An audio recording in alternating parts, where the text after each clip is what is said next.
Bonjour à toutes et à tous et bienvenue sur Chafouine, votre chaîne du partage de la passion du cinéma et de la pop culture pour un nouvel avis et critique sur le film Mad ID de Johannes Hartmann et Sandro Klopfenstein, un film qui est sorti récemment sur la plateforme de SVOD Shadows, la première plateforme de streaming, et qui se dévoile avec le synopsis que voici. Heidi est de retour pour se venger. La petite fille des Alpes, devenue adulte, part en croisade dans une Suisse totalitaire contre un mania du fromage mégalo. Alors pour ce film, tout d'abord, moi c'est la bande-annonce qui m'a séduit. Je n'avais pas du tout entendu parler de ce film jusqu'à il y a peu, à peu près un mois, que la bande-annonce pop dans mon fil d'actu YouTube et que je m'y intéresse de par son aspect un petit peu gore, décomplexé. Au final, lorsque j'ai appris que c'était disponible sur la plateforme de streaming, il n'en a pas fallu plus pour que je me lance dans le visionnage de ce long métrage. Un long métrage qui, on apprend très rapidement, dès les premières séquences, a été un projet... Oh putain, c'est pas possible. Qui a été un projet, en fait, c'est une sorte de crowdfunding qui a permis l'avenir, la mise en place, la mise en chantier de ce long métrage par des passionnés de cinéma pour des passionnés de cinéma. Et justement, il y a un message en premier rapport de ce film qui nous dit de ne pas regarder ce film de manière illégale ou de le diffuser sur le net de manière illégale.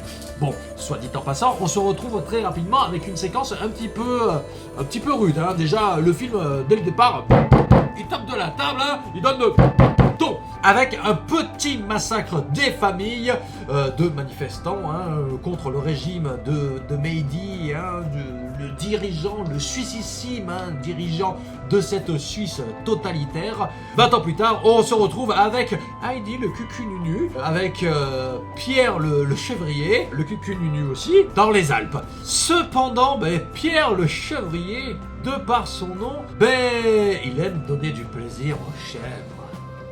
Et ça lui permet d'avoir du bon fromage. Illégal, malheureusement pour lui. Et c'est ce qui va lui faire défaut puisqu'il va se faire poucave par quelqu'un et ensuite arrêté par les forces du suississime Meili. C'est donc le commandant Knorr, j'adore, qui va lui tirer une fléchounette dans la tête qui va exploser sous les yeux de cette pauvre Alice. Heidi, pauvre Heidi, donc, qui se fait arrêter et incarcérée dans le pénitencier de l'agent Rottweiler. Le désir de vengeance d'Heidi ne va que croître et elle va mettre tous les moyens possibles et imaginables afin d'assouvir sa vengeance contre le suicide Heidi. Je ne m'étale pas plus sur l'histoire. Une histoire de vengeance, un petit peu. Ça fait un peu penser aux productions de Quentin Tarantino, de Robert Rodriguez ou de Grindhouse. Vous savez, l'anthologie Planète Terreur et Au Boulevard de la Mort. On retrouve ça avec le montage déjà. Et également le petit grain à l'image qui renvoie un petit peu vers ce genre de production. Et ça aide vraiment à rentrer dans le film, à lui donner un rythme un petit peu soutenu.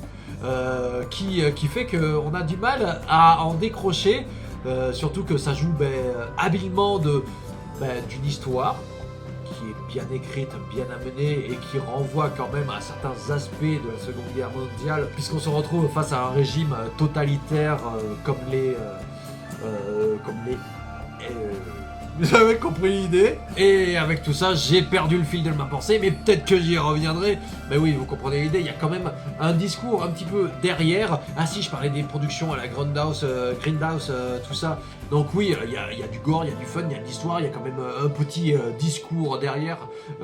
Bon, après, c'est peut-être un petit peu extrapolé, mais par rapport au fromage, le fait que ce soit du fromage industriel qui te rend un petit peu teubé, et à côté, le fromage un petit peu illégal, c'est celui un petit peu des commerces locaux, du producteur local, qui fait que Pierre va malencontreusement nous quitter. Donc c'est un film fun qui nous attend avec un rythme soutenu. Cependant, tout de même, malgré un rythme soutenu, il y a quand même des petits creux de temps à autre qui peuvent éventuellement sortir du film, mais pour autant on ne boude pas son plaisir, surtout face à l'évolution d'Heidi qui est à nul autre pareil. La petite fille des montagnes devient une fille badass à souhait qui va en faire saigner plus d'un. Je ne vous passe pas certains tenants et aboutissants de son évolution qui tiennent à un alcool assez verdâtre et qui permet des moments what the fuck, et c'est cool.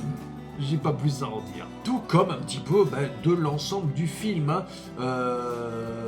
Les acteurs sont bons, enfin ils jouent correctement pour la production que c'est, puisque c'est, de ce que j'ai cru comprendre, un crowdfunding qui a permis la réalisation de ce long métrage. Du coup les acteurs font le taf.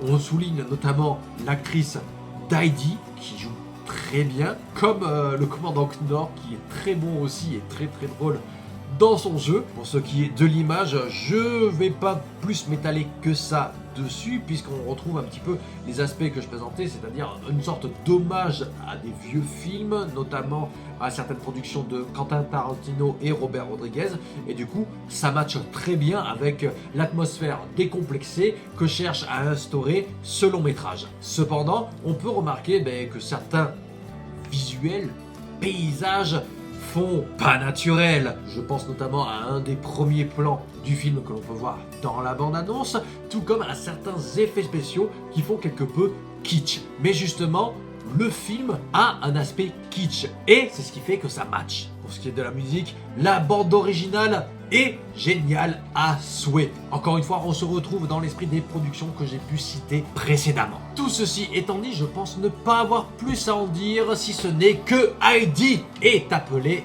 éventuellement à nous revenir, mais je n'en dis pas plus, ça je vous laisse le découvrir. Et vous, qu'en avez-vous pensé? N'hésitez pas à me le dire dans les commentaires, ils sont là pour ça, tout comme ils sont là pour me dire ce que vous aimeriez voir prochainement sur la chaîne. Ces commentaires aident au bon référencement et aident au soutien de la passion, que vous pouvez faire également en likant, en partageant et en vous abonnant. Ceci étant dit, je n'ai pas plus à vous dire, je vous dis donc à la prochaine.